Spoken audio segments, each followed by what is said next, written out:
Good morning to all. I am Dr.S.VANITHA, Assistant Professor of Zoology, PG and Research Department of Zoology, A.D.M. College for Women, Autonomous, Nagapattinam. Today discuss about the comparative anatomy of vertebrates. Topic is origin of chordates and classification of vertebrates. This paper offered in first MSc Zoology, first semester based on the TANSI syllabus. First introduction. A vertebrate is an animal that has a backbone and a skeleton. Vertebrate animals include humans. When you think about vertebrates, think about bones. This word has to do with animals that have a lot of bones in the form of a skeleton. It especially refers to an animals with a backbone, which protect the spinal cord. Vertebrates are differentiated by having a vertebral column. As chordates, all vertebrates have a similar anatomy and morphology with the same qualifying characteristics. A notochord, a dorsal halo nerve cord, pharyngeal slits, and a postal anal tail. Then, origin of vertebrates. Vertebrates are animals with spinal cords and bony or cartilaginous backbones, including all mammals, birds, reptiles, amphibians, and fishes. The vertebrates consist of all the taxa within the subphylum Vertebrata, including chordates with backbones, and represent the overwhelming majority of the phylum Chordata, with currently about 69,963 species described. Vertebrates comprise such group as the following: jawless fish, which included cakefish and lampreys; jawed vertebrates, which include cartilaginous fish, for example, shark, rays, and ratfish; bony vertebrates, which include ray fins, the majority of living bony fish; lobe fin, which include zeolonth and lungfish; tetrapods, including limbed vertebrates. This is one of the fossilized skeleton structure. Then, characteristic of vertebrates. In biology, a vertebrate is defined as an animal that has all of them following characteristic at some points in its lifetime: a stiff rod running the length of the animals, it would be the vertebral column, and or notochord depending on the species. All vertebrates, including humans and all other vertebrates, are born with the notochord, which eventually develops into the vertebral column. The alimentary canal is located below the vertebral column and is connected to it by a bundle of nerves. This is the spinal cord. The mouth of the animal is located at the anterior portion of the animal's body or directly below it. The alimentary canal comes to a close at the anus, which is the opening to the outside world. The tail is a continuation of the anus. Vertebrates are divided into 7 groups based on the anatomically and physiologically characteristic of their bodies. They are as follows. First, mammals, class Mammalia. Organisms belonging to this class have the ability to regulate their body temperature regardless of the temperature of their surrounding environment. As a result, mammals are referred to as endothermic animals, which include humans and platypuses among the others. Second one, birds. Birds are dinosaurs, at least from a biological standpoint. Feathers, toothless beaks, and a rapid metabolic rate distinguish this group of the organisms from the rest of the animal kingdom. Furthermore, membranes of the aves class lay eggs with hard cells. Then reptiles. Snakes, crocodiles, tortoises, and turtles are examples of the tadpoles, which include a variety of other tadpoles. Reptiles are characterized by the fact that they are the ectothermic in their natural environment. Snakes are still classified as the tetrapods despite the fact that they have no visible limbs. This is due to the fact that snakes descended from ancestors who had limbs, as previously stated. Amphibians. Amphibians are ectothermic tadpoles that include frogs, toads, and salamanders, among others. The breeding behavior of amphibians distinguishes them from reptiles and serves as a distinguishing characteristic because their eggs are shellless. Most amphibians require a body of water in order to reproduce. Furthermore, they have through a process known as metamorphosis, in which the young ones transform from a fully aquatic larval form, complete with gill and fin, to a fully aquatic adult form. Then bony fishes. The skeleton of this group of fishes is primarily composed of bone rather than cartilage, which distinguishes them from other fishes such as shark. Ostriches is the largest class of vertebrates on the planet today, and it is also the oldest. Then cartilaginous fishes. As the name implies, the cartilaginous skeleton is what distinguishes this class of organisms. Shark, rays, skates, and swordfish are among the group of members. A few sharks, such as a massive Greenland shark, can live for hundreds of years or even decades. In 2016, a specimen with a transmission medium was discovered to be at least 273 years old. Jawless fishes.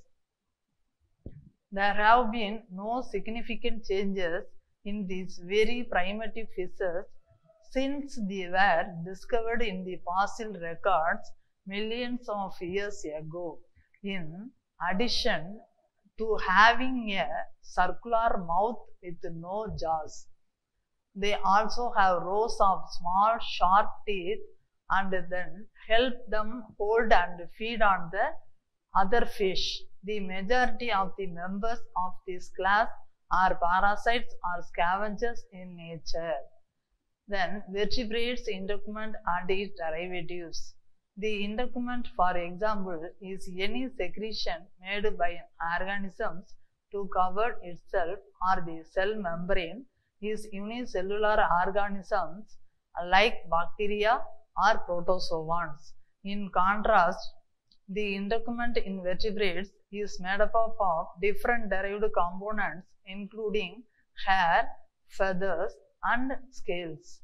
Among the notable changes that have taken place during the course of evolution is the development in vertebrates of a variety of glands and pigment structures, scales, claws, nails, then corns and feathers and hairs as adaptation to their changing environments. What does the integumentary system do? Fatty layer production, production of against infection, production with sweat, fatty layer production, metabolism, then testosterone secretion. Overall, the integumentary system functions to guard the body, providing a barrier to infection and shielding the body against temperature changes and the adverse effect of potentially harmful substances such as UV light. The integumentary system has many specific roles in its environment in helping to protect and regulate the body's internal functions. Here are some ways that the skin, nails, hair, gland, and nerves of the integumentary system work, helps to protect the body tissue and organs, protect against infection and foreign invaders, keeps the body from becoming dehydrated by storing water, helps to maintain a stable body temperature, transport and gets rid of waste materials, performs a receptor job for pressure, pain, heat, cold or touch, stores fat for a source of energy, protect the body from trauma and serves as a shock absorber due to the fatty layer of the integumentary system, protect the skin from damage caused by UV light from the sun and other sources. Fatty layer production. This is one of the production of the skin. The fatty layer of the skin helps protect against the trauma to the underlying tissue and organ by the serving as a shock absorber, buffering some of the impact of some types of injuries, such as those caused by the blunt force. Protect against infection. The skin creates an acidic pH environment in which microorganisms find it difficult to grow, therefore protecting from infection. Then production with sweat. Sweat from the sweat glands prevent an overgrowth of microorganisms on the skin by producing a substance called thermicidin, which is an anti-infective agent that have natural antibiotic properties. Then production from injury. The skin is made up of a very tough type of protein called keratin, that is the primary type of skin in the outermost layer, the epidermis. Keratin helps protect tissue, organs and structure from injury like cuts, scratches, abrasions. Last one, metabolism. Skin metabolism is the rate at which new skin cells turn over. This occurs between the epidermal and dermal cells that works together to regulate collagen production and repair UV light damage, aging and other damage caused to the skin. Then secretion. The skin is responsible for excreting various substances including small amounts of carbon dioxide, sweat, water, waste products such as the excess of sodium chloride and urea. Functions of the skin. These included in the controlling body temperature. The skin does a fantastic job of controlling body temperature and keeping it stable.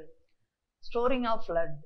The skin acts as the reservoir to storage the blood. Then production, sensation, absorption and excretion.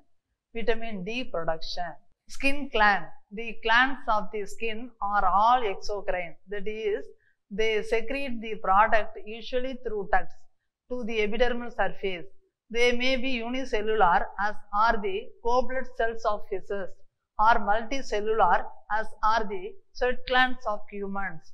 Some multicellular glands are tubular and excluded the secretion into a central space or lumen. Some, like the oil-producing sebaceous glands of mammals, form their product by complete breakdown of the cells. A method of secretion known as holocrine glands may be consist of tubes or sacs, and they may be singular, clustered or branched. Some even contains unit of more than one type. Pigment cells. In fishes, pigment is produced in branched cells known as chromatophores, which can be found in both the epidermis and dermis. Rapid color changes by which some fishes can adapt to a change of background is brought about by redistribution of the pigment within the cell's boundaries. Slow long-term changes involve the alteration in the number of cells or in the amount of pigment they contain. Chromatophores are also present in amphibians and reptiles, but not in birds or mammals, which possess pigment cells are called melanocytes.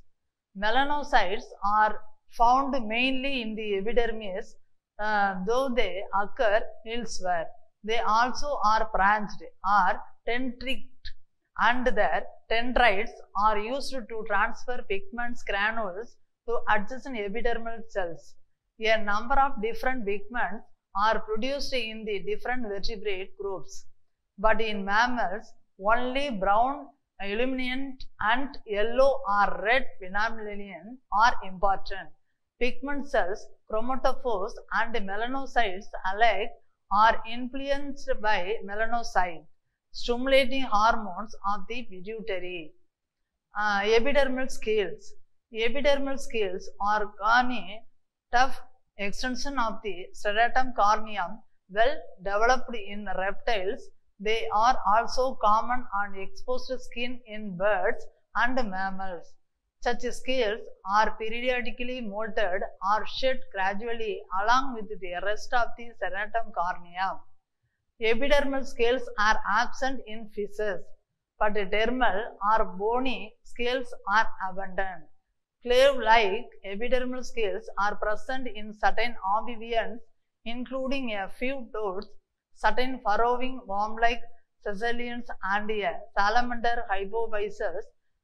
The so-called corns of the horned lizard are specialized epidermal scales, and the rattle or weightless snakes is a series of derived scales loosely attached to each other. The last one always remaining despite molding of the rest of the stratum corneum. Claves, nails, and coves. In many animals, hardened corneal growth occur at the end of the digits, growing parallel to the skin surface. True claves found in the reptiles, birds, and mammals consist of a tarsal scale-like plate covering a ventral plate, the whole capping the bony tip of the digit. Nail found only in the mammals consist of a broad and flattened anchus with the subanchus reduced to the vestigo under the outer tip. Hooves. The characteristic features of the hoofed mammals are anculates or excavated nails with the ankles curved all around the end of the digit and surrounding the subanchus. Horns and antlers. Horns are hardened corneal projection of several types. Except for the certain lizards, horns are found only in mammals. The keratin piper horn is unique to the rhinoceros. It consists of a cone of keratinized cells that grows from an epidermis covering a cluster of dermal pumps.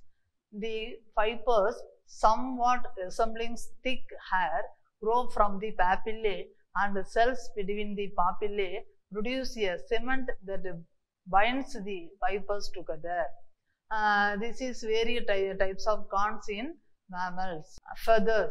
Feathers are found only in birds and are formed from the epidermis, in which the stratum corneum is highly specialized.